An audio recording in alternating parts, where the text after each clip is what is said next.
Γεια σας, σε αυτό το βίντεο κάνουμε τις απαντήσεις από το Q&A του καναλιού μας και πάμε στην πρώτη ερώτηση που είναι τι ομάδα είναι.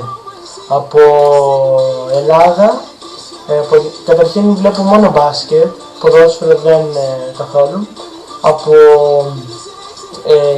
Ελλάδα είμαι Κίμη και από εξωτερικό, από NBA, είμαι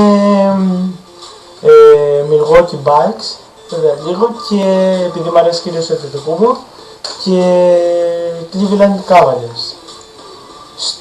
Στην ερώτηση LeBron ή Kyrie Irving, προτιμώ τον LeBron. Στην ερώτηση σε ποια θέση παίζει το μπάσκετ, παίζω κυρίως πεντάρι και λίγο τεσάρι, δηλαδή center. Στην ερώτηση ντάμπια ή ανέργεια, ντάμπια, προτιμώ την ντάμπια επειδή είναι και πιο μεγάλο βουνό. Ποιος παίκτης σου αρέσει, ο Αντετοκούνμπο και ο LeBron. Και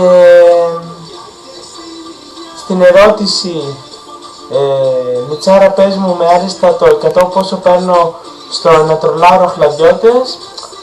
Φίλε, εσένα θα σου πω μείον 1. Δεν ξέρω πώς γίνεται αυτό, αλλά εσύ πώς θα το κάνεις. Λοιπόν, αυτά ήταν οι απαντήσεις από το Q&A του καναλιού μας. Γεια σας, τα λέμε σε επόμενο βίντεο.